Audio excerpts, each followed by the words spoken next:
కేసీఆర్ చేసిన అప్పులతో రాష్ట్రం దివాలా తీసింది అని సీఎం రేవంత్ రెడ్డి అన్న మాటల్ని ఇటు బీఆర్ఎస్ అటు బీజేపీ నాకు తీవ్ర స్థాయిలో విమర్శిస్తున్నారు. సీఎం రేవంత్ రెడ్డికి పరిపాలన చేత కావడం లేదు, ఆయన రాజీనామా చేయాలి అనే విమర్శలు చేస్తున్నారు. సరే, ఒకవేళ రేవంత్ రెడ్డికి పరిపాలన చేత కావడం లేదు కరెక్టే అనుకుందాం. మరి కేసీఆర్కు పరిపాలన చేతనైంది కదా, మీ సీఎం బాగా చేశాడు కదా అప్పట్లో. మరి ఎట్లా చేశాడా? మిగులు రాష్ట్రాన్ని 8 లక్షల కోట్ల రూపాయల అప్పు ఎందుకు పెంచాడు? అప్పులు చేస్తే అప్పులు ఎవరు కట్టాలి? ఇప్పుడు రాష్ట్రంలో 18,000 కోట్ల రూపాయల ఆదాయం వస్తుంటే అందులో 6,000 కోట్లకు పైగా కేసీఆర్ చేసిన అప్పులకు వడ్డీలే కడుతున్నామని రేవంత్ రెడ్డి చెప్పడం జరిగింది. కానీ ఎంప్లాయీస్, రిటైర్ అయిపోయిన ఎంప్లాయీస్ కోసం వాళ్ళ బెనిఫిట్స్, అట్లాగే కాంట్రాక్టర్ల బెండింగ్ బిల్లు ఇవన్నీ కూడా కట్టుకుంటూ రావాలంటే నెలకు 23,000 కోట్ల రూపాయలు, అంటే 23,000 కోట్ల రూపాయలు అవసరం పడతాయి. కానీ వచ్చే ఆదాయం చూస్తే 18,000 కోట్లు, అంటే ఇంకా 5,000 కోట్ల రూపాయలు తక్కువ వస్తున్నాయని చెప్పన్నారు. సో ఈ కారణంగానే ఎంప్లాయీస్ డిమాండ్ చేస్తున్నారు, సమ్మెలు చేస్తామంటున్నారు, మా బెనిఫిట్స్ ఇవ్వాలని చెప్పంటున్నారు. నన్ను కోస్తేగా తప్ప ఏమీ చేయలేను, నన్ను కోసినా ఏమీ చేయలేను, ఇంతకంటే ఏం చేయలేను, బడ్జెట్ లేదు, డబ్బులు లేవు, అప్పులు పుట్టడం లేదు అని. సరే, రేవంత్ రెడ్డి చేత కావట్లేదు. మరి మీరు చెప్పురే, సజెషన్ చేయరి, అప్పులు చేయకుండా రాష్ట్రాన్ని ఎట్లా నడపాలి, ఏ రకంగా నడపచ్చు? మీరు రాష్ట్రం అంటే, రాష్ట్ర ప్రజలంటే మీకు అభిమానం ఉంది కదా. తెలంగాణ తెచ్చిన తర్వాత మీరు అధికారంలోకి వచ్చారు కదా, ఇప్పటికి కూడా ప్రజలు మిమ్మల్ని ఊరుకుంటున్నారంటారు కదా. మరి ప్రజల కోసమైనా మీరు చెప్పాలి కదా, ఏమని అప్పులు చేయకుండా రాష్ట్రాన్ని నడిపించచ్చు, ఈ రకంగా చేయండి అని. అది చేతనే అంటే మీరు ఎట్లా అప్పులు చేస్తుండే? అటు బీజేపీ వాళ్ళు చెప్తారు అప్పులు చేసిండ్రు, ఆ అప్పులు తీర్చడానికి ఈయనతో అయితే లేదు, ఈయన రాష్ట్రం నడిపేయలేకపోతుండని. అంటే ఇంకా కొత్త అప్పులు చేయాలా? మోదీ దేశంలో 50 లక్షల కోట్ల అప్పు ఉంటే ఎంత చేసిండు? 180 లక్షల కోట్లకు పెంచిండు. మరి ఇక్కడ రాష్ట్రంలో బడ్జెట్ పరంగా చూసుకుంటే, వచ్చే ఆదాయ పరంగా చూసుకుంటే ఇంకా అప్పులు పుట్టడం లేదు. అది వాస్తవమే కదా. ఒకవేళ అప్పులు పుట్టడం లేదు మీరు అంటున్నారు, మరి దేశం, తెలంగాణ కూడా దేశంలో భాగమే కదా.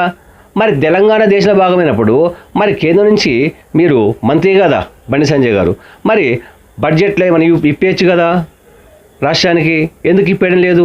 రాష్ట్రం దివాళీ తీసని చెప్పి రేవంత్ రెడ్డి ఆల్రెడీ చెప్పడం జరిగింది కదా. మరి డబ్బులు ఇవ్వచ్చు కదా, మీరు ఇవ్వరు. సజెషన్ చేస్తారా? చెయ్యరు. కానీ విమర్శలు చేస్తారు. అంటే రేవంత్ రెడ్డి అన్న దాంట్లో నిజం లేదా, అబద్ధం ఉందా? ఆయన క్లియర్ చెప్పారు, మిగులు రాష్ట్రాన్ని 8 లక్షల కోట్లు అప్పు చేశారు, ఆ 8 లక్షల కోట్లు అప్పు చేసి డెవలప్మెంట్ చేశామని చెప్పి బీఆర్ఎస్ నాయకులు చెప్తున్నారు. మరి ఆ డెవలప్మెంట్ చేయడం వల్ల డబ్బులు రావాలి కదా, రాష్ట్ర ఆదాయం పెరగాలి కదా.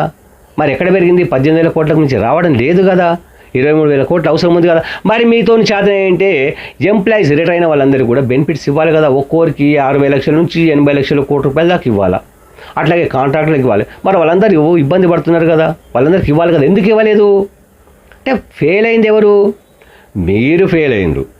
మీతోని చేతగాక, పరిపాలన చేతగాక మీరు రాష్ట్రాన్ని అప్పుల కుప్పగా మార్చిపడేశారు. ఈ అప్పుల కుప్పని ఏ రకంగా తీర్చాలో తెలియక, ఎందుకంటే ఆదాయం లేదు కదా. తెలవాలంటే వస్తుంటే, ఆదాయం వస్తుంటే అప్పులు తీరుస్తారు. అసలు అప్పులు తీర్చాలంటే ఆదాయమే లేనప్పుడు ఉన్న దాంట్లోంచి అప్పులు కట్టాలంటే ఎంత కష్టం. 10 రూపాయలు వస్తున్నాయి, మనకు 100 రూపాయలు ఖర్చు అయితే ఇక్కడ, మరి 10 రూపాయలతో ఎట్లా తీర్చాలి?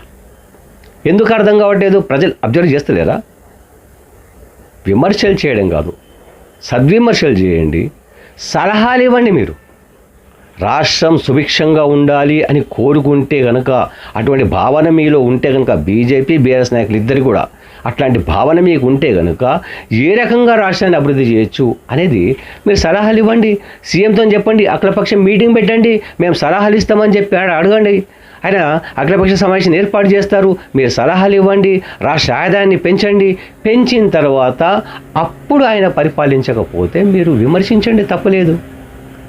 మీరు సజెషన్ చేయరు, అప్పుల గురించి మాట్లాడరు, ఆ అప్పులు చేసింది ఎవరో మాట్లాడరు. ఆయన చేసిన, కేసీఆర్ చేసిన ఘనకార్యం, అప్పుల ఘనకార్యం గురించి మాట్లాడితే తప్పంటారు. ఎవరు కట్టమన్నారే? కాళేశ్వరం కట్టింది, కూలిపోయింది, అది కూలేశ్వరం అయిపోయింది. పైసలే లేనప్పుడు సెక్రటరీ కట్టిండ్రు, ఇంకా అసెంబ్లీ కూడా కడతామన్నారు. అంటే డబ్బులు లేకపోయినా అప్పులు చేసి కడతారు. ఇది గొప్పతనం. కాబట్టి బీఆర్ఎస్ బీజేపీ నాయకుల విమర్శల్ని ప్రజలు అబ్జర్వ్ చేస్తున్నారు. రేవంత్ రెడ్డి అన్నది కరెక్టా, బీజేపీ బీఆర్ఎస్ అన్నది కరెక్టా అనేది కూడా ప్రజలు అబ్జర్వ్ చేస్తున్నారు. వాస్తవాలని రేవంత్ రెడ్డి వాస్తవాలని లెక్కల్ని బయటపెట్టారు. దమ్ముంటే కేసీఆర్ అసెంబ్లీకి రావాలి, లెక్కలు తేల్చుకుందామని చెప్పారు. మరి ఎందుకు రావట్లేదు? దమ్ముంటే రావచ్చు కదా, వచ్చి లెక్కలు చూపించాలి కదా, ఏం డెవలప్మెంట్ చేశాము, ఏ అప్పులు ఎట్లా తీర్చాలి అని. ఎందుకు రావడం లేదు? ఇది విమర్శలు చేయడము, ప్రభుత్వాన్ని బద్నాం చేయడం కాదు. ఈ రకంగా ప్రభుత్వాన్ని బద్నాం చేయాలనుకుంటే ప్రజల్లో మళ్ళా చులకనైపోతారు. మీరు ఇంకా చులకనైపోయి ఇప్పుడే అధికారం కోల్పోయారు, ఇక భవిష్యత్తులో మళ్ళీ అధికారం రారు. ఇంకా బీజేపీ మేమే వచ్చేసారి అధికారంలోకి వస్తాము అంటున్నారు. మీరు రూపాయి ఇచ్చేది లేదు. మేము ఇస్తున్నాం ఏడికెళ్ళి తెచ్చిస్తారు? మీరు ఇచ్చేది రాషన్స్ పోయే ఇన్కమ్ ట్యాక్స్ కావచ్చు, ఇతర ట్యాక్సులు కావచ్చు, ఆ పన్నుల ద్వారానే కదా మీకు ఆదాయం వచ్చేది. ఆ పన్నుల ఆదాయమే కదా మళ్ళీ తిరిగి రాష్ట్రానికి ఇచ్చేది. అంతకుమించి మీరేం ఎక్కువ ఇవ్వలేదు కదా. ఏమైనా ఎక్కువ ఇచ్చారా?